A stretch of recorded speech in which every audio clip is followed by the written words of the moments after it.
공존행동 산업기사 기출문제 첫 번째 시간인데요. 기출문제 풀이 할 건데, 그 공존행동 산업기사 같은 경우는 총 4가지 과목이 있어요. 총 4가지 과목이 있는데, 자, 1번 공기조화.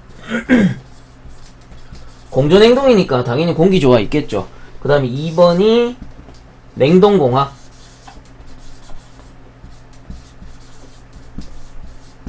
그럼 3번이 배관 공작이던가? 배관 제어던가? 배관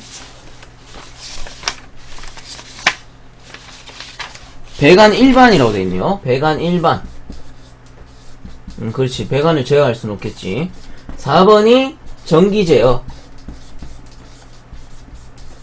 자, 이렇게 총 4가지 과목으로 되어 있어요. 그렇게 4가지 과목으로 되어 있고, 기사 같은 경우에는 위에 뭐가 붙어요? 기사 같은 경우에는 열역학. 요렇게 한 가지가 더 붙습니다.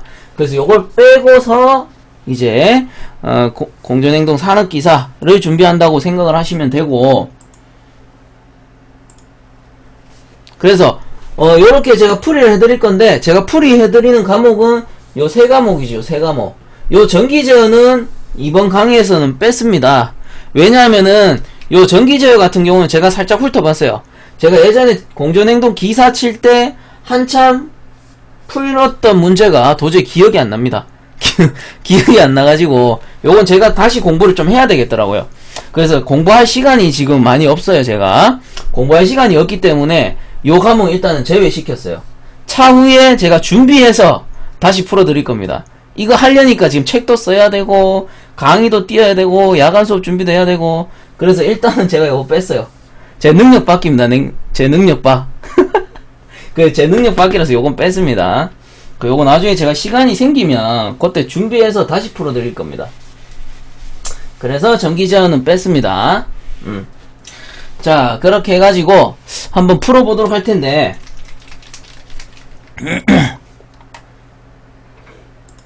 문제를 한번 보도록 하죠. 요 기출문제 다 받았을 거라고 생각해요.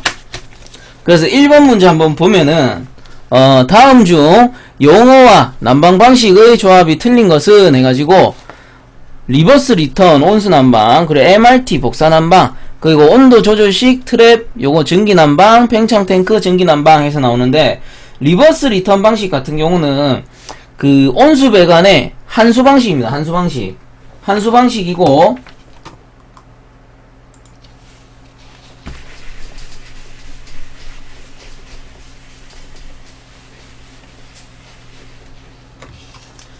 자, 요 녀석은 보일러가 이렇게 있으면요, 얘가 보일러라고 치고, 보일러가 우선은 요렇게 쭉 급수를 하겠죠. 온수 난방입니다. 온수 난방 급수를 해가지고 방열기 내로 요렇게 물이 들어간단 말이에요. 물이 쭉 들어가요. 그리고 보통 이중 배관 같은 경우는 여기서 바로 요렇게 한수를 시키죠. 요렇게 한수를 시킵니다. 요렇게. 그래서 얘가 이중 배관이죠. 1단, 2단 요렇게 해가지고 배관이 2군데 있으니까. 근데 보시면, 자, 요 상태에서 한번 보자고요. 온도가 처음에 100도씨짜리 물이 들어갔다고 가정을 하는 거예요. 100도씨짜리 물이 들어갔다고 가정을 했을 때, 가장 먼쪽 여기는 온도가 어떻게 돼요? 처음에는 대충 한 90도로 들어갈 것이고, 그 다음엔 80도, 그 다음엔 70도, 뭐 이런 식으로 들어갈 거 아니에요. 그래서 마지막 쪽에 요 녀석이 어때? 연료율이 안 좋다고. 그리고 환수되는 물도 어떻게 돼요? 환수되는 물도 당연히 요 녀석이 또 떨어져가지고 뭐 10도씩 준다고 봤을 때 이렇게 줄겠죠. 70도씩. 그 다음 요건 뭐 80도씩. 뭐 이런 식으로 환수되는 게 준단 말이에요. 이게 왜 그렇겠어? 배관의 마찰 저항 때문에 그렇죠. 가다가 외부로 손실되는 열량이 생길 거고, 마찰에 의해서 날아가는 열이 있으니까 식는단 말이에요. 그래서 요런 저항을, 그럼 압력으로 쳤을 때 온도는 요렇게 차이가 나는데, 압력으로는 어떻게 돼? 압력으로는 갈수록 떨어지고, 환수되는 압력도 멀리 있는 게 환수가 잘 안 되겠죠. 멀리 있는 게 당연히 압력이 낮으니까 환수가 잘 안 된단 말이야. 그렇기 때문에 요걸 배관을 어떻게 하느냐, 요 밑에 배관을 이렇게 따버리고요. 따버리고, 여기 첫 번째 먼 거 있죠, 먼 거. 제일 먼 데서 이렇게 거꾸로 가는 거예요, 거꾸로. 거꾸로 해가지고, 이렇게 리턴을 시키는 거예요, 리턴을. 왜? 그러면은 여기서 여기 압력, 여기 고압이잖아. 고압에서 밀어서 환수될 수 있단 말이에요. 이해가세요? 요 환수 방식인데 이 리버스 역환수 방식이라고 해요. 역환수 방식. 보통 이렇게 방향대로 가는데 반대 방향으로 꺾어버렸다고. 역환수 방식 또는 리버스 리턴 방식 이렇게 얘기를 하는데 요 꺾어놓은 이유는 환수가 더욱 잘 되기 위해서 마찰 저항에 의한 압력 감소를 최소화시키기 위해서 그 밸런스를 맞추겠죠. 밸런스를 맞추기 위해서 이런 식으로 배관을 한다는 거예요. 그래서 요 녀석이 뭐 리버스 리턴 환수 방식이 되는 거겠죠, 여러분들. 그래서 요 1번 같은 경우는 온수 난방이 맞겠죠. 리버스 리턴. 그 다음에 MRT라는 거는 뭐냐면은 자, MRT라는 건 뭐냐면은 복사 난방에 사용이 되는 평균 복사 온도. 그래서 평균 복사 온도를 MRT라고 하고요. 복사 난방의 계산에 필요한 온도가 됩니다. 그러면 2번도 맞겠죠. 2번도 MRT가 복사 난방과 관련이 있다 라는 게 맞는 거예요. 그 다음에 3번 온도 조절식 트랩. 그래서 자, 요거 일단 지울게요.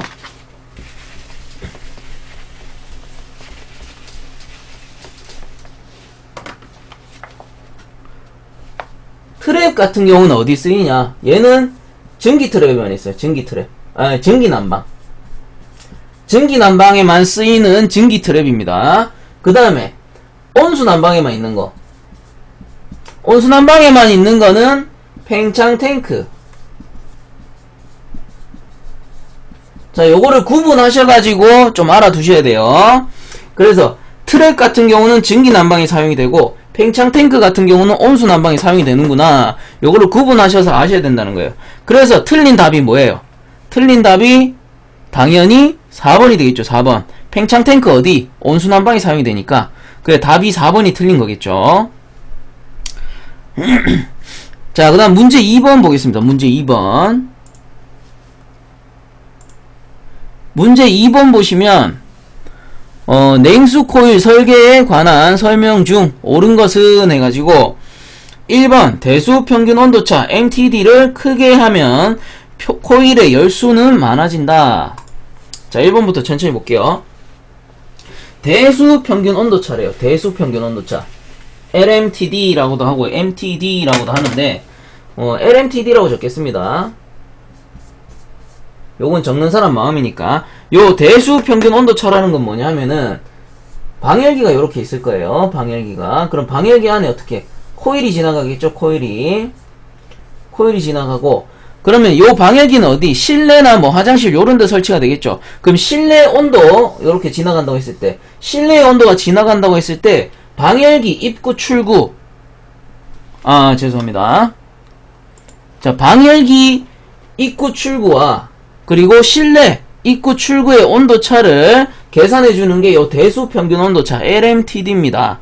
그러면 다시 한번 문제를 보시면 대수 평균 온도차를 크게 하면 얘들의 온도차가 크대요. 얘들의 온도차를 크게 하면 코일의 열수가 많아진다 라고 되어 있는데, 이 온도차가 크다는 건 뭐예요? 열교환이 잘 됐다는 거죠. 열교환이 잘 됐기 때문에 온도차가 큰 거예요. 그럼 열효율이 좋다는 거죠. 열효율이 좋기 때문에 코일의 열수는 어떻게? 작아도 된다라는 게 맞겠죠. 그래서 1번은 틀린 답이 되고, 그 다음 2번에 보시면 냉수의 속도는 2m/s 이상으로 하는 것이 바람직하다 되어 있는데, 요거는 1m/s입니다. 1m/s. 자, 그 다음 3번 보시면 코일을 통과하는 풍속은 2에서 3m/s가 경제적이다 해가지고 3번이 일단은 답이에요. 3번이 맞는 답이고, 자, 그 다음에 4번 보시면 물의 온도 상승은 일반적으로 15도씨 전후로 한다. 요거는 5도씨가 맞습니다, 여러분들. 5도씨가 맞아요. 자, 그 다음 3번. 그래서 2번의 답은 3번이 되겠고, 자, 그 다음 3번 문제 보시면 보일러에서 연료를 연소하는데 연소에 필요한 산소량을 알면 공기량을 산출할 수 있지만 이 공기량만으로는 완전 연소가 곤란하다. 따라서 연료를 완전 연소시키기 위해서는 더 많은 공기가 필요한데 실제로 필요한 공기량과 이론적 공기량의 비를 무엇이라고 하는가? 골치 아픈 문제죠. 읽다가 졸 수 있는 문제입니다. 조심하셔야 돼요. 읽다가 졸아버리면 안 돼요, 여러분들. 자, 그래서 키포인트는 맨 밑에 줄입니다. 맨 밑에 줄에 실제로 필요한 공기량과 이론적인 공기량의 B라고 했습니다. 그래서 공기비 M이죠. 공기비 M은 A0분의 A라고 나타냅니다. 그래서 A0라는 거는 이론 공기량. 이론 공기량을 A0라고 하고 A라고 해요. 그 다음에 A는 실제 공기량 A가 되는 거예요. 실제 공기량 A. 그러면 문제에서 다시 곱씹어보면 보일러에서 연소에 필요한 연소용 공기라고 했어요. 그래서 만약에 석탄 1kg을 뗄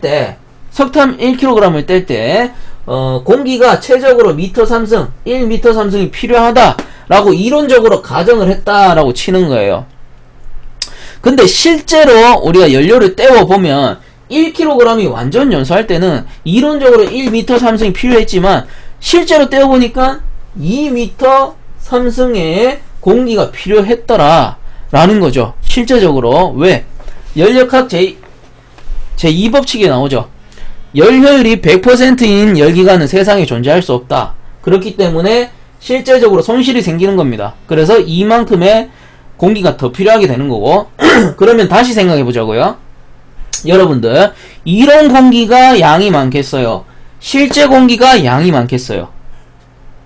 제가 적어놨잖아요. 얘가 이론 공기고 얘가 실제 공기잖아. 그럼 결론적으로 이론 공기가 양이 많단 말이야. 이론 공기가 실제 공기가, 그죠? 실제 공기가 당연히 양이 많단 말이에요. 제가 잘못 말했습니다. 실제 공기가 양이 많기 때문에 그러면 공식을 썼을 때 다시 한번 써보면 이렇게도 쓸 수 있습니다. M은 A 0 분의 A 0 더하기 A 2 그래서 A2라는 건 뭐냐면은 자, 얘는 과잉 공기입니다. 과잉 공기. 과잉 공기가 뭐냐? 이론적으로 1m 3승의 공기가 필요했지만 실제로 떼어보니까 2m 3승이 필요했잖아. 그럼 과잉 공기가 1m 3승, 그 보충된 공기가 1m 3승이 더 들어온 거죠, 여러분들. 그래서 요 이론 공기에 과잉 공기를 더해주면 뭐예요? 실제 공기가 되잖아, 여러분들. 그죠? 그래서 실제 공기 A는 이론 공기 A0에 과잉 공기 A2로 한 거랑 같구나. 자, 이렇게 이해할 수 있겠죠. 그래서 공식으로는 이런 식으로 쓸 수 있습니다.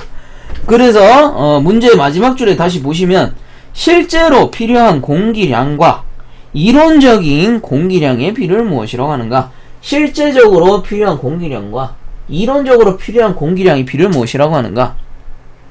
요거를 공기비, 과잉 공기, 공기 과잉 개수라고도 하고요. 얘를 공기 과잉 개수 수라고도 하고요. 어떤 책에서는 요거를 뭐라 하더라?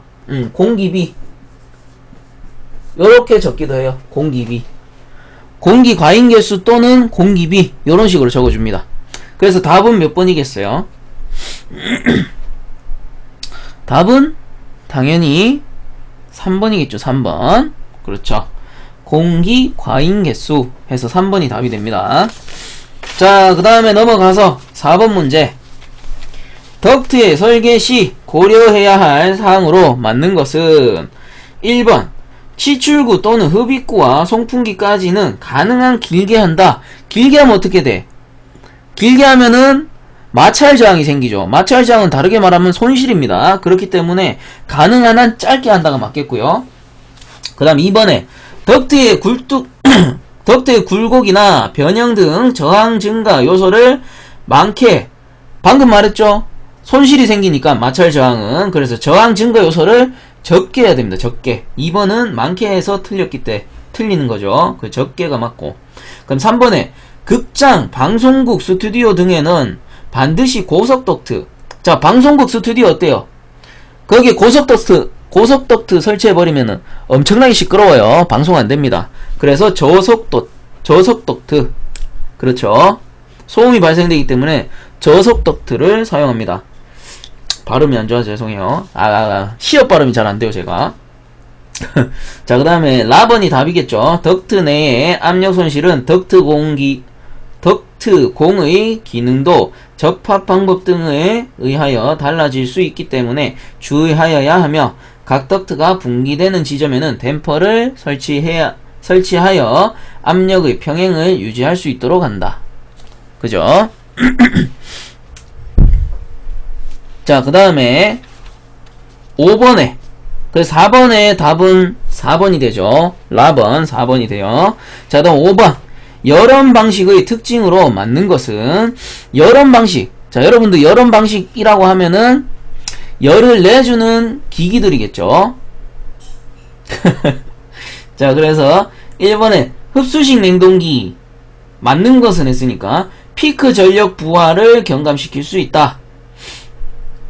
그래서 1번이 답은 1번이 되고, 흡수식 냉동기 같은 경우는 그 압축기를 사용하는 게 아니고 버너를 사용하죠. 버너를 사용하기 때문에 요거는 피크 전력 부하를 경감시킬 수 있다.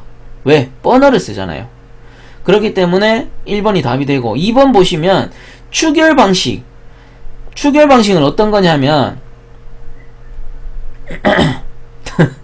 자, 추결 방식은 어떤 거냐면 그 여름철에 밤에 있죠. 밤에 심야 전기를 이용해서 얼음을 꽁꽁 얼립니다. 얼음을 꽁꽁 얼려가지고 추결조에다가 얼음을 담아놔요. 얼음을 담아놨다가 아침에 되면, 아침에 피크시 언제? 뭐 오후 12시부터 한 3시 사이 요렇게 엄청 더울 때 있죠. 그때 얼음을 공급해가지고 냉방을 시켜주는 거죠. 요런 거를 추결 방식이라고 하는데, 그 보시면 추결 방식은 심야 전력 이용이 곤란하다 돼 있는데, 요거는 심야 전기를 쓰기 때문에 메리트가 있습니다. 야간에 얼리잖아요. 야간에 심야 전기를 이용해서 얼리기 때문에 사용하는 메리트가 있는 거죠. 만약에 심야 전기 사용 안 하고 정상 전기 쓰면은 쓰는 돈은 똑같은데 효율은 당연히 얼음이 작겠죠.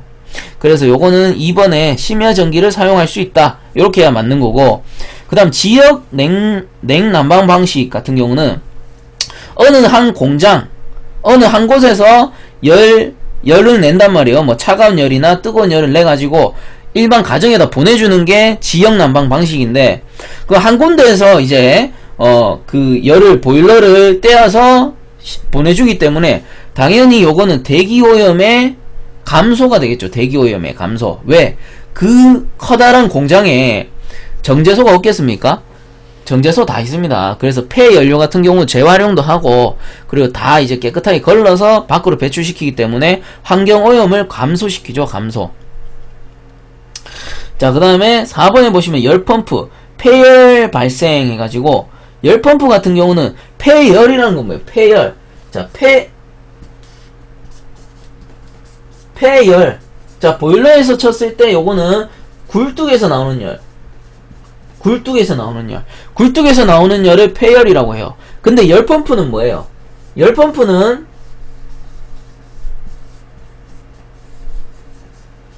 자, 이게 압축, 응축, 팽창, 증발이라고 했을 때 실내에 증발기가 들어가 있으면은 얘는 냉동기, 그 다음 실내에 응축기가 들어가 있으면 열펌프. 그래서 얘는 굴뚝이 있어요, 없어요, 여러분들? 굴뚝이 없습니다. 굴뚝이 없기 때문에 폐열 발생이 아니겠죠. 그래서 5번 같은 경우는 1번이 맞는 답이 되고, 이제 심야 전기가 사라졌다고요? 그거를 제가 한 3년 전에 아는 형님이 그 심야 보일러 떼고 추결조 돌리는 형이 있는데, 지금 사라졌구나. 좋은 정보 감사합니다. 저는 몰랐어요. 아직까지 문제에 나오길래. 하여튼 뭐 그런 거고, 그래서 5번의 답은 1번이 되겠죠. 신규 계약이 없다고. 그럼 옛날에 설치된 게 아직 있겠네요. 그래서 아직 남아있을 수도 있겠네. 자, 그 다음 6번 문제 넘어가도록 할게요. 온도 30도, 습공기의 절대 습도는 0.00104kg/kg 이다. 엔탈피 kcal/kg은 약 얼마인가?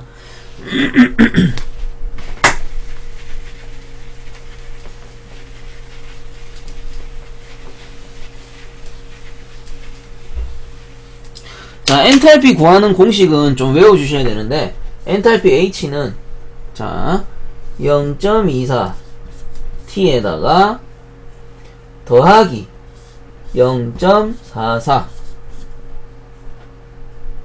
0.441t 더하기 597.3 에다가 x. 얘가 보자. x가 절대습도. x가 절대습도가 되고, 자, 요 공식에서 보시면 엔탈피죠, 엔탈피. 엔탈피인데, 온도 30도 시에 습공기예요, 습공기. 자, 여러분, 습공기는 뭐예요? 공기는 공기인데, 수분이 포함된 공기죠. 그래서, 요 0.24t는 건조한 공기입니다. 건공기. 건조한 공기를 나타내는 거고, 자, 습공기. 그 다음에, 더하기. 얘는 뭐겠어요? 얘는 수증기. 그래서, 요 공식은 수증기를 구하는 공식이고, 요 공식은 건공기를 구하는 공식입니다. 그래서, 습공기이기 때문에 요 두 개 더하면 뭐예요? 두 개 더하면 습공기 엔탈피가 나오겠죠. 그럼 요 공식대로 한번 넣어보면, 0.24 온도가 몇 도? 곱하기 30도씨. 자, 여기선 도시로 들어갑니다. 도시로. 그 다음에 0.441 곱하기 30 에다가 더하기 597.3 곱하기 x니까 요 녀석이 0.00104 0.00104 요게 뭐랬어요? 절대습도 x라고 있습니다. 절대습도 x. 요렇게 해가지고 한번 구해보니까 7.8kcal/kg이 나오더라. 해서 요렇게 구하시면 돼요. 자, 그렇게 해가지고 요 엔탈피를 구하시면 되고, 부반이 뭐라고? 버리는 파트라고. 야, 산업기사는 꽈락이 있기 때문에 버리면 끝납니다. 버리면 자격증을 버리는 거예요. 그 산업기사 같은 경우는 공식, 그 계산 공식은 웬만하면 풀어줘야 돼요. 요게 점수를 만들어주는 문제이기 때문에 푸셔야 됩니다. 푸셔야 돼. 자, 그 다음에 문제 7번 넘어가겠습니다. 7번에 열교환기의 열 관류율을 달라지게 하는 인자와 거리가 먼 것은 열교환기 열 관류율. 자, 열 관류율 뭐예요? 벽이 요렇게 있으면 열이 통과하는 거. 열 통과율.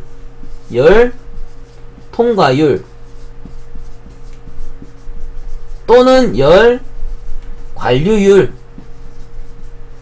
자, 요렇게 표시하고 K라고 쓰죠. K. 단위는 뭐예요? 킬로 칼로리 퍼 미터 자승 아워 도시 해가지고 요 어떤 벽의 면적을 1시간 동안 통과한 온도차가 붙었으니까 통과한 열량을 열관류율이라고 하죠. 열관류율.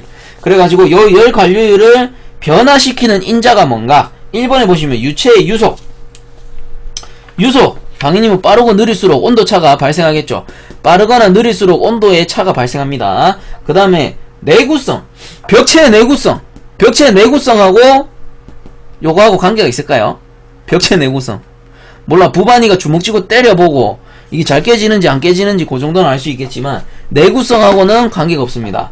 요거는 그래 답은 2번이 틀린 거고, 그 다음에 뭐 전열면의 재질, 요게 스티로폼이냐 아니면 뭐 그 벽돌이냐 요런 거에 따라서 열 통과율이 다 달라지겠죠. 그 다음에 전열면의 오염 정도, 요 벽면에 먼지가 끼던가 아니면 뭐 여기 앞에 부직포 같은 거 붙였다던가 요런 오염 정도에 따라서 벽체를 통과하는 열의 양이 달라지는 겁니다. 자, 그래서 1번, 3번, 4번은 맞는 답이 되고 2번이 틀린 답이 되겠죠. 노후돼서 뚫려있으면 다이렉트로 꽂히는 거 아닌가. 팔 못 빼는 거야. 자, 그 다음에 문제 8번 보겠습니다. 8번에 보시면 송풍기에 관한 설명 중 틀린 것은, 잠깐만요, 요거를 여기다 갖다 놓을까? 자, 이제 잘 보이네요.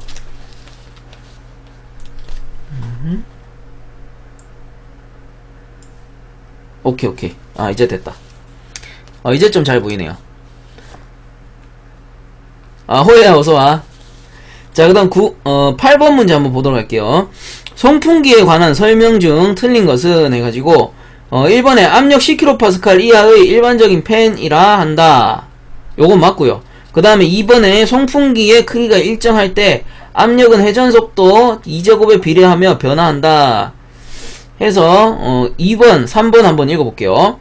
회전속도가 같을 때 동력은 송풍기 임펠러 지름비의 세제곱에 비례하여 변화한다 해서 2번, 3번 문제 같은 경우는 상사법칙에 대한 설명이에요. 상사법칙에 대한 설명. 그래서 여러분들 만약에 공전행동 산업기사 시험 보겠다 하면은 상사법칙은 무조건 외우셔야 돼요. 무조건 필수적으로 외우셔야 돼요. 그래서 요거 외우는 거 쓰면서 외우시면 금방 외워집니다. 처음에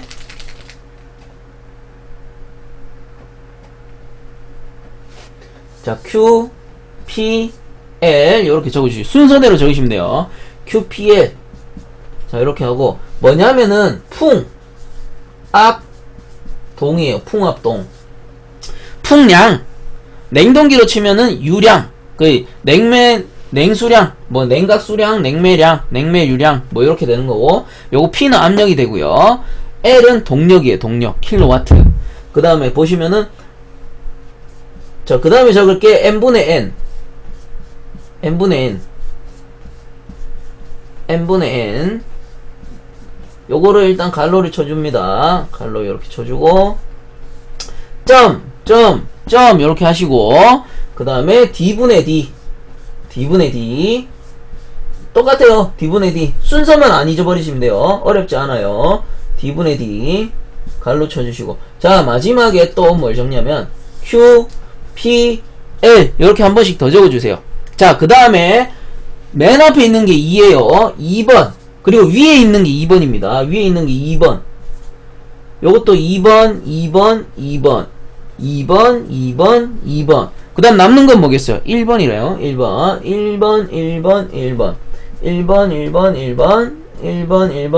요렇게 써주시면 돼요. 자, 이제 중요한 거 여기서 틀리면 다 틀려버립니다. 여기까진 크게 어렵지 않아요. 똑같으니까. 그래서 n분의 n 같은 경우는 1, 2, 3이고요 d분의 d 같은 경우는 3, 2, 5 자, 요렇게 하면 다 외우신 거예요. 요거 노트에다 3번만 적어보세요. 무조건 외웁니다. 노트에다 3번만 적으세요. 무조건 외울 수 있어요. 1, 2, 3, 3, 2, 5에요. 1, 2, 3, 3, 2, 5 2, 3, 5 아니고 3, 2, 5 그래가지고 외우시면 되고 그럼 다시 2번에 문제 2번 한번 볼게요. 8번에 2번 보기 송풍기의 크기가 일정할 때 압력은 회전속도에 자, 송풍기의 크기가 일정할 때 회전속도의 제곱에 비례하여 변화한다. 지름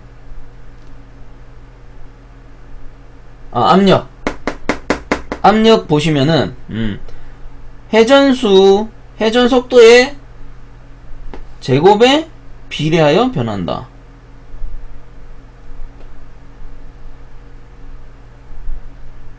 요거 맞는데? 아, 맞네요. 맞는 답 맞네. 1번, 2번 맞는 답 맞네요. 그래서 회전수 제곱에 비례하니까 맞죠? 저 헷갈렸네요. 그 다음 3번 보시면 회전속도가 같을 때 동력은 자, 동력 L이죠. L 동력은 송풍기 임펠러 지름 D죠. G 지름 같은 경우는 D겠죠. D N은 회전수고 D는 지름입니다. 그 D의 몇 승의 제곱에 비례해요? 5승 제곱에 비례한단 말이에요. 5승에 비례한다. 그래서 요건 3제곱 비례돼 있으니까 틀렸죠. 그래서 3번이 3제곱에 비례한다가 아니고 5제곱에 비례한다 해줘야 맞는 겁니다. 그래서 3번이 틀린 답이네요. 3번이 틀린다. 그래서 요거 하나 외우셔야 돼요. 무조건 시험 치시는 분들은 요 상사법칙 무조건 외우셔야 돼요. 무조건. 그래서 8번은 답이 3번이 되고 아, 반장님이 틀리면 부반이가 제일 좋아합니까? 하여튼 심보보소. 자, 그다음 9번 다음 중 실내 발열부하가 아닌 것은 해가지고 실내 발열부하 뭐예요? 실내에서 열을 발생하는 요인이 아닌 것은 하고 똑같은 말이죠. 그래서 1번에 펌프부하, 조명부하, 인체부하, 기계부하 돼 있는데 실내에 여러분들 펌프 설치되어 있는 거 봤습니까? 펌프는 어디 설치되어 있어요? 보일러의 환수 부분 뭐 또는 이제 뭐 양정이 필요한 곳에 설치가 되는데 주로 바깥에 기계 부하에 속합니다. 기계 부하. 그래서 1번이 틀렸어요. 조명 부하는 실내에 있죠. 실내에 등 달려 있잖아요. 그 다음에 인체, 실내에 내가 앉아 있으면 내가 부하가 되는 거예요. 그 다음에 기구 부하, 뭐 실내에 있는 뭐 난로라던가 선풍기 돌려도 여러분들 열 납니다. 어디서? 모터에서. 뭐 그런 부하들을 얘기하는 거겠죠. 그래서 1번이 틀렸어요. 펌프는 기계 부하에 속합니다. 기계 부하. 자, 그다음 10번. 각 실마다 전기 스토브나 기름 난로 등을 설치하여 난방하는 방식은, 전기 스토브 뭐예요? 벽걸이식, 우리 학교에 가면 많이 있는데 벽걸이식 요렇게 벽에다가 붙여가지고 뭐 창살 나눠져 있죠. 요렇게 해가지고, 자, 1단 하면은 밑에 불이 탁탁 들어옵니다. 따다다다다다닥 누르고 있으면. 그 다음 2단 하면 어떻게? 위에까지 불이 싹 들어와요. 그래서 열이 싹 나오는 거, 벽에 붙어 있는 거. 요거를 전기 스토브라고 합니다. 그래서 요 전기 스토브는 개별 난방. 왜? 얘 하나만 설치하면 되잖아요. 얘 하나만 설치했다가 얘만 빼서 다른 데 옮겨 달 수도 있고. 그런 게 개별 난방 또는 패키지 난방으로 사용이 되는 거죠. 그래서 전기 스토브는 개별 난방해서 4번이 답이 됩니다. 자, 그다음 11번. 냉방 부하에 관한 설명이다. 옳은 것은, 냉방 부하 뭐예요? 냉방 부하. 냉방. 우리가 여름철에 에어컨을 켰을 때 부하라 하면 뜨거운 열을 발생하는 것들이 전부 부하가 되겠죠. 난방 부하는 뭐예요? 반대로 겨울철에 따뜻하게 온도를 유지해줘야 되는데 차가운 열을 발생하는 인자들이 부하가 되는 거예요. 그럼 이제 지금 냉방 부하니까 열을 발생시키는 부하들. 그래서 1번. 조명에서 발생하는 열량은 잡열로서 외기 부하에 해당된다. 자, 요런 문제 푸시기 전에 개념을 조금 잡으셔야 되는 게 뭐냐면, 현열과 잡열에 대한 개념을 조금 잡으셔야 되더라. 자, 현열.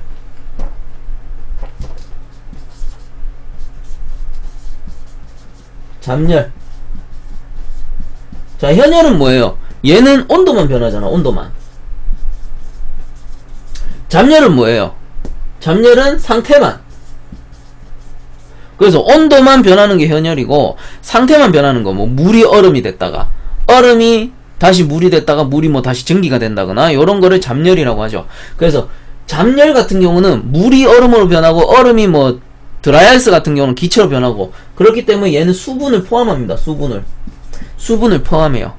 근데 얘는 온도만 변하기 때문에 수분이 없어. 수분이 없는 거야. 그럼 다시 문제를 보자고요.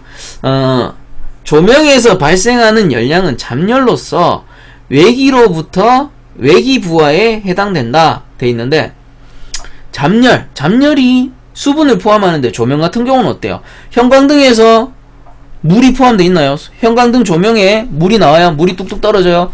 아니란 말이에요. 그렇기 때문에 얘는 현열이 되고, 실내에 조명을 설치하죠. 그렇기 때문에 외기 부하가 아니고 실내 부하가 됩니다. 자, 그 다음 2번. 상당 외기 온도차는 방위, 시각 및 벽체 재료 등에 따라 값이 정해진다 해서, 여름철에 우리 주로 뭐 아파트 살 때 남동풍 뭐 이런 거 계속 따지잖아요.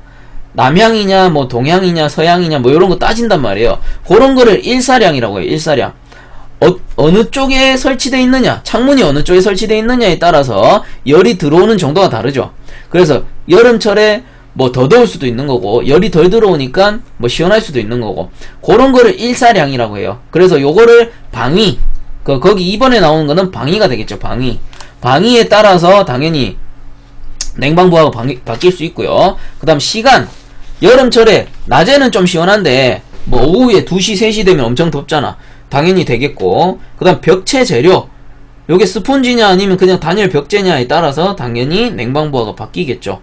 그래서 2번이 맞는 답이에요. 2번이 맞는 거고, 3번에 보시면 유리창을 통해 들어오는 부하는 태양 복사열만 계산한다. 아니죠. 방금 위에서 했습니다. 일사량, 방위, 시각, 벽체, 재료 등에 따라서 바뀐다고 했어요. 2번에서. 자, 그 다음 4번에 극간풍에 의한 부하는 실내외 온도차에 의한 현열만을 계산한다. 만약 극간풍이 뭐예요? 창문을 조금 열었을 때 들어오는 외기를 극간풍이라고 합니다, 여러분들. 그래서 요 외기, 바깥에서 들어오는 공기는 수분이 포함되어 있어요, 없어요? 수분이 당연히 포함되어 있죠. 그리고 여름철에는 습도가 엄청나게 높단 말이에요. 그래서 얘는 현열만 계산하는 게 아니고 잠열도 계산해 줘야 됩니다. 그래서 2번이 맞는 답이 되겠죠. 11번은 2번이 답이 되고요. 자, 그다음 12번. 구조체의 결로 방지에 관한 설명이다. 옳지 않은 것은 표면 결로를 방지하기 위해서는 다습한 외기를 도입하지 않는다. 실내 측보다 실외 측에 방습망을 부착하는 것이 바람직하다. 그 1번은 맞고요. 2번에 보시면 내부 결로를 방지하기 위해서는 실내 측보다 실외 측에 방습막을 부착하는 것이 바람직하다 돼 있는데, 내부 결로, 안쪽에 결로가 생겼대요. 안쪽에 결로가 생겼으면 어디 붙여야 돼? 당연히 안쪽에다 붙여야지. 그래서 실내 측보다 실외 측에 붙인다고 해서 틀린 겁니다. 실내 측에 붙여야죠. 실내 측에 결로가 생긴다면. 그래서 2번이 틀린 답이 되겠네요. 답은 2번이고. 자, 그럼 13번. 클린룸 설비에 있어서 실내 기류에 따른 방식에 해당되지 않는 것은 자, 클린룸 뭐예요? 대표적인 게 우리 병원의 수술실이죠. 수술실을 우리 클린룸이라고 해요. 그래서 요 클린룸은 실제로 이렇게 수술실이 있다고 쳤을 때, 요거를 2단으로 만들어줍니다. 2단으로. 왜 클린룸이겠어? 온도, 청정도가 같이 유지가 돼야 되죠. 우리 수술하는데 여기 세균이 있어봐. 그럼 환자 어떻게 돼? 큰일 난다고. 그래서 클린룸이고, 요거 같은 경우는 이제 외부에서 공기 조화를 해가지고, 요렇게 공기가 돌아 들어가요. 이렇게 돌아 들어가. 쭉 돌아 들어가.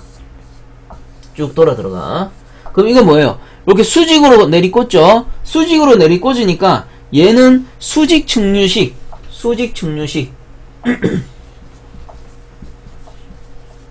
자, 그럼 또 하나 그려보자.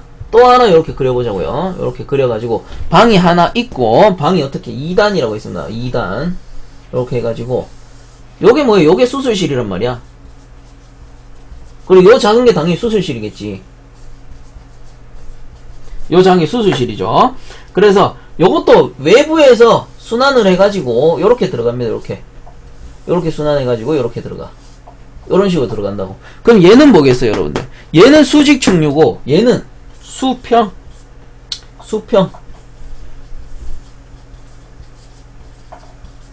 측류라고 합니다. 수평 측류. 그 다음 마지막 한 가지만 더. 방이 요렇게 있으면 요렇게 설치를 해줘요. 얘가 수술실. 자, 공기가 요렇게 돌아가서 빠져나와. 그럼 얘는 뭐겠어요, 여러분들? 얘는 뭐예요? 공기가 좀 난잡하게 들어가. 공기가 난잡하게 들어가니까 얘는 얘가 비측류식. 난류라고도 해요. 난류식이라고도 합니다. 그래서 해당되지 않는 것은 직교류 충류식이라는 건 없어요. 직교류는 뭐예요? 방이 뭐 만약에 이렇게 있으면 공기가 이렇게 들어오고 이렇게 치는데, 이렇게 돼버리면 공기에 마찰 저항이 생겨버리죠. 그래서 이 직교류식 같은 건 없습니다. 그래서 수직 측류, 수평 측류, 비측류, 난류식이라고도 하죠. 난류식이라고도 하고. 그래서 13번 같은 경우 답이 4번이 되겠네요. 자, 그럼 14번. 일반적인 난방부와 계산 시 포함되지 않는 난방부와 경감 요인에 해당되는 것은, 자, 요런 거는 글자를 잘 읽어보셔야 돼요. 문제를 잘 읽어보셔야 돼. 왜냐하면 일반적인 난방부와 계산 시, 자, 난방부합니다. 난방부와 뭐라 그랬어? 겨울철에 차가운 요인들, 우리가 난방을 해야 되는데 차가운 공기가 자꾸 들어와. 그럼 걔가 부하라고. 그래서 요 부하를 경감시켜주는 요인이래요. 부하를 경감시킨대. 그러면 차가운 요인들을 경감시켜줄 수 있는 요인을 찾으면 되겠죠. 그래서 요거 문제 이해를 정말 잘해야 돼요, 여러분들. 한글이 제일 어렵다고. 문제가 어려운 게 아니고 한글이 어렵다고, 한글이. 자세히 읽어보셔야 돼요. 그래서 1번 침입 외기, 침입외기 뭐 어때요? 겨울철. 겨울철 침입외기 차갑죠. 그럼 얘는 부하에 속하고. 그 다음에 2번 일사열량. 겨울철에 바깥에 햇빛이 비추는 열량 어때? 차가워 뜨거워? 햇빛이 통해서 들어온 열량 차가워 뜨거워 여러분들. 햇빛에서 비추는 일사량. 겨울철에 햇빛이 차가워지나요? 아니란 말이죠. 그래서 일사량이 부하를 경감시켜 주겠죠. 그렇죠. 뜨거우니까 얘는 부하가 아니고 부하를 경감시켜 준다고. 부하를 떨어뜨려 준다고. 그래서 일사량은 부하를 경감시켜 주는 요인에 속하더라. 2번이 답이 되죠. 그 외기 도입량. 외기 도입, 차가운 공기 도입했을 때 당연히 부하가 되고, 벽체 관류 영향. 벽체에 차가운 열이 통과해서 들어오죠. 열 관류니까. 그래서 이것도 부하에 속합니다. 그래서 14번은 답이 2번이 되죠. 자, 그 다음 15번. 실내 취득 열량 중 현열 요 문제 따로 안 읽을게요. 직접 읽어보세요. 문제 읽다가 지쳐. 이런 거 문제 읽다 지쳐. 직접 한번 풀면서 제가 알려드릴게요. 자, 실내 취득 열량. 자, 우리가 계산 공식 푸실 때는 주어진 조건을 싹 나열하라고 했습니다. 그래서 열량, 현열, Q가 25,000 kcal per hour 라고 나와있고, 그럼 실내 온도가 T1이 26도, 그 다음에 유지하기 위해 14도씨 공기를 넣었대요. 공기 온도가 T2, 얘가 14도씨, T2가 14도씨 이렇게 되겠네요. 그 다음에 송풍량은 얼마인가? 단 공기의 비열 C는 0.24 kcal per kg의 도시. 그 다음 비중량이 kg per 미터 3승, 얘가 1.2 요렇게 나오네요. 1.2 kg per 미터의 3승. 자, 그러면은 여기서 구하라는 게 뭐야? G 송풍량은 Q로 적습니다. Q 송풍량 Q로 적어요. Q는 얼마인가? 송풍량. 아까 제가 풍합동 했죠? 풍량 Q를 물어보는 거예요. 풍량 Q. 그래서 요거 푸실 때는 어떻게 푸냐면은 제일 열량 구하는 공식 중에 가장 대표적인 게 Q는 GC 델타 T잖아. 요렇게 Q 적어 놓으니까 헷갈리네. 요거를 스몰 Q로 적을게요. 스몰 Q로 이렇게 적을게요.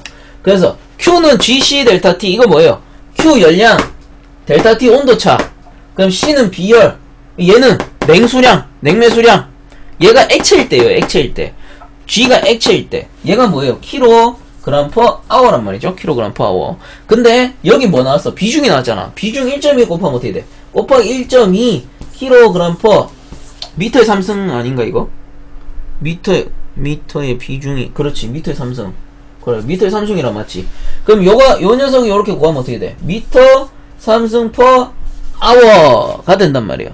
자, 여기서 풍량은 몇 미터 3승 per min인가? 자, 단위가 미터 3승 per min인가? 라고, 자, 단위를 요렇게 구하라고 줬어요. 그래서 비중을 곱해가지고 미터 3승 per hour로 바꿔야 되겠지. 그럼 공식을 다시 쓰면 어떻게 되냐면,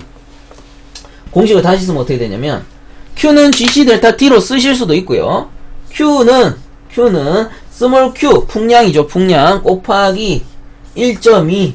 얘가 뭐야? 얘가 G란 말이야. G. 얘가 G입니다. G. 그 G 대신에 이렇게 쓰고 C 델타 T, 요런 공식으로 쓸 수 있다는 거예요. 어렵지 않죠? 공식은 요 녀석 하나만 외우면 됩니다. 요 녀석 하나만 외우시고 송풍량 구해라 하면은 1.2만 곱해주면 돼. G에다가 1.2만 곱해주면 Q를 구할 수 있는 거야. 자, 그럼 이번 공식에서 뭐 어떻게 요걸로 풀면 되죠. 요걸로 풀어보면 자, 그대로 한번 풀어볼게요. 열량이 25,000 은 스몰 Q 풍량 곱하기 비중 1.2 곱하기 공기의 비열 C 0.24 곱하기 온도차 26 빼기 14도씨. 요렇게 구하시면 돼요. 요렇게. 그렇게 한번 구해보니까 답이 7233.8 미터 삼승 퍼 아워죠. 킬로그램 퍼 아워가 아니라 미터 삼승 퍼 아워입니다. 킬로그램 퍼 미터, 킬로그램 퍼 아워를 비중을 곱해줘서 미터 삼승 퍼 아워로 바꾼 거죠. 근데 답은 뭐야? 민으로 구하래, 민으로. 그러면 나누기 60 하면은 얘가 120.6 미터 삼승 퍼 민. 자, 이렇게 됩니다. 미터 삼승 퍼 민. 그래서 공식을 Q는 GC 델타 T랑 같은 거예요. 같은 거고, 단지 다른 거는 뭐냐면은 공기잖아. GC 델타 T는 액을 구할 때 쓰는 거고, 액의 열량, 냉매량, 뭐 냉수량. 그 다음에 Q는 요거 비중이 들어가고, 요건 공기량이니까 비열이 1이 아니고 0.24로 바뀌는 거고, 그 다음에 단위를 바꿔주기 위해서 1.2로 곱해가지고 단위를 미터 삼승으로 바꿔주는, 최적 단위로 바꿔주는 거예요. 자, 그렇게 해서 답은 15번의 답은 4번이 되는 거예요. 4번. 자, 그럼 16번. 다음 중 용어와 단위가 잘못 연결된 것은, 자, 요거는 열수분비는 퍼센트가 아니고, 퍼센트는 상대 습도를 나타낼 때 퍼센트라고 해요. 열수분비는 킬로 칼로리 퍼 킬로그램. 열수분비 뭐야? 열수분비 구하는 게 델타 H 분의 델타 H예요. 열수분비. 그 결국은 엔탈피잖아, 엔탈피. 결국은 엔탈피예요. 그래서 1번이 답이 틀린 거고, 2번 뭐 음의 강도는 와트 퍼 미터 자승. 요건 뭐냐면 음의 강도, 음파가 진행될 때 그 수직 방향의 면적이에요. 면적. 그래서 와트 퍼 미터 자승으로 나타내고, 비열 C. 자, 비열 C 킬로칼로리 퍼 킬로그램 도시. 1사 강도는 킬로칼로리 퍼 미터 자승 아워 해서 나오죠. 그냥 한 번씩 봐주시면 됩니다. 틀린 거는 열수분비. 자, 그다음 17번. 변풍량 단일 덕트 방식 VAV 방식에 대한 설명으로 틀린 것은 변풍량 단일 덕트래요. 변풍량. 이건 뭐예요?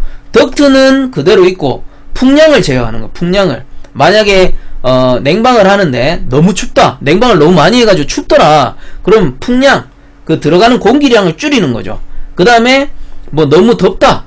냉방을 하는데 계속 덥다. 그럼 풍량을 더 늘리는 거예요. 들어가는 차가운 공기의 양을 늘리는 거. 그거를 변풍량 단일 덕트 방식이라고 하고, 틀린 것은 해가지고 1번 존 또는 각 방마다 설치한 변풍량 유닛에 의해 실내의 기류에 따라 송풍량을 조절하는 방식이다 돼 있는데, 실내에, 자, 실내 방금 제가 뭐라 그랬어요?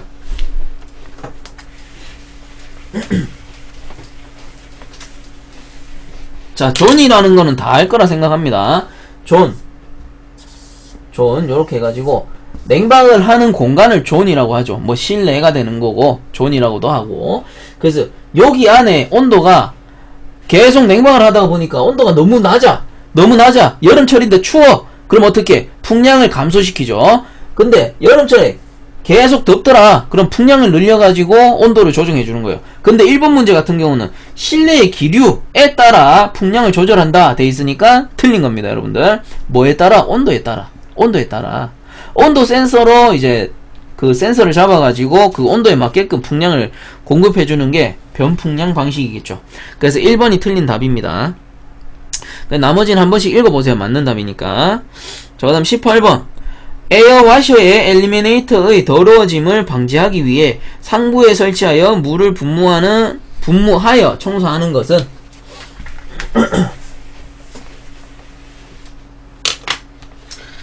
자, 공기조화기 이렇게 있으면 공기조화기 이렇게 있어요. 그러면 처음에 바깥에 OA 바깥에 외기 에어가 들어온단 말이에요. 아웃에어. 그 다음 여기 이제 바깥에 공기는 어때? 바깥의 공기에는 이물질이 많겠죠, 여러분들. 이물질이 많으니까 처음에 필터를 설치해줘요. 필터를 설치해줘. 필터에서 이제 이물질을 걸러내고, 그 다음에 뭐야?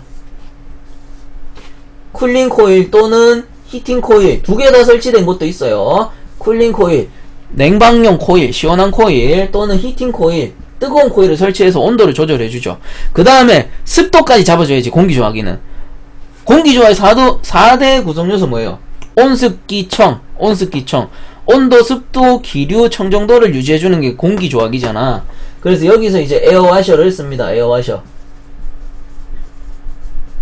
근데 에어와셔 물을 뿌리는 거예요. 물을 뿌릴 때 이렇게 물이 쫙 나갈 거 아니에요. 근데 어떻게? 물이 순간적으로 뿌려지면 어떻게 돼요? 이렇게 막 물이 막 튀잖아요. 방향을 잡지 못하고 막 튄다고. 막 튀는 거 이걸 뭐라 그래? 비산. 물이 비산한다고, 물이 비산한다고. 요거를 잡아주기 위해서 다공판 같은 걸 설치해요. 이 판이 있으면은 구멍이 이렇게 뚫려 있는 거. 다공판. 요런 걸 다공판이라고 해. 구멍이 많이 뚫려 있는 거. 그럼 요 물이 이 구멍으로 들어가가지고 일정하게 이렇게 나간다고. 일정하게. 요런 것도 있고요. 뭐 판을 요렇게 겹쳐가지고 물이 이렇게 들어갔을 때 일정하게 나가게 하는 방법도 있습니다. 요런 걸 뭐냐고 하면은 엘리미네이터. 정확하게 얘기하면 엘리미네이터고, 요거를 비산 방지장치라고도 할 수 있겠죠. 요 다음에 엘리미네이터를 설치하는 거예요. 그리고 이제 마지막에 송풍기 설치해서 실내에 넣어주겠죠. 실내로 넣어줍니다. 그래서 요게 들어간다 해서 인에어, IA 해가지고 인에어. 요게 뭐 돌아와가지고 다시 요렇게 들어가가지고 공기조화를 하긴 하는데, 대략적인 공조기의 구조도는 요렇게 돼 있어요. 버너하고 똑같이 생겼다고? 뭐 하여튼 비슷하게 생겼는데 송풍기를 알아들으십시오. 요렇게 그리면 뭐야? 송풍기잖아, 송풍기. 내가 송풍기라고 하면 송풍기지. 교사 마음 아닙니까? 자, 그래서 다시 문제 읽어보면, 에어와셔의 엘리미네이터의 더러워짐을 방지하기 위해 상부에 설치하여 물을 분무하여 청소하는 장치.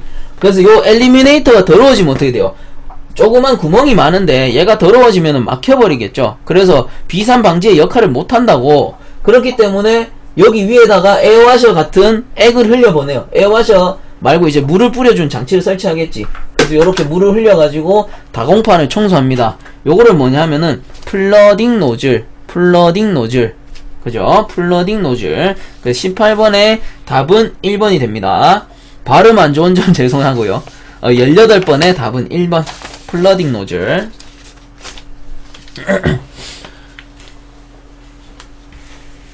야, 벌써 1시간이 지나가고 있네요.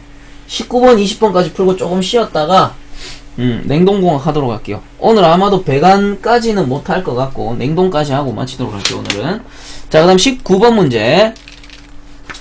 지붕 구조체의 열 관리율이 0.48W/m 도시이고, 그 다음 면적이 미터 자승, 냉방 부하의 온도차 CLTD가 34도씨, 그 다음 실내 온도가 26도씨, 일대 냉방 부하를 구하시오. 냉방 부하를 구하라고 했으니까 열 관리율 뭐예요? K잖아. K는 일단은 주어진 조건을 제가 다 쓰라고 했습니다. 계산 문제 풀 때는 0.48 와트 퍼 미터 자승 도시. 원래는 킬로칼로리 퍼 미터 자승 아워 도시로 나오는데 여기서는 단위가 조금 바뀌었네요. 그래서 답에 보면은 와트로 구하라고 했으니까 요 열 관리율이 바뀐 겁니다. 그 다음 면적 F 200 미터의 자승이 되고, 그 다음에 온도차 냉방 부하를 구하라고 했잖아요. 그래서 냉방 부하의 온도차 CLTD 얘가 벌써 나와 있는 거예요. 온도차예요, 이게. 34도씨. 그래서 여러분들 헷갈릴 수 있는 게 34도 빼기 26도 이렇게 구하면 틀린다고. 온도차가 벌써 나와 있잖아. CLTD. 냉방 부하의 온도차 나와 있단 말이야. 그래서 요거 그대로 쓰시면 되는 거예요. 그래서 요 공식 뭐야? Q는 KF 델타 T잖아요. 그죠? 델타 T인데 여기는 CLTD가 나와 있기 때문에 CLTD 요렇게 적어줄 수도 있는 거예요. 그대로 한번 풀어봅니다. K는 0.48 와트 퍼 미터 자승 도시고요. 그 다음에 곱하기 뭐하냐 너? 왜 안 나오냐 너? 하하, 물이 또 다 떨어졌나요? 자, 곱하기 200m 자승 곱하기 온도차 34도씨. 단위를 다 적어주는 겁니다. 여러분들 처음 푸실 때는 단위를 다 적어주셔야 돼요. 그래 안 헷갈려요. 그 그래서 미터 자승 날라가고 도시 날라가고 남는 게 뭐야? 와트 남잖아. 와트. 그래서 구해지는 거죠. 와트. 답이 이렇게 구하시면 3264 와트 해서 나옵니다. 와트. 단위 환산 문제랑 똑같은 거예요.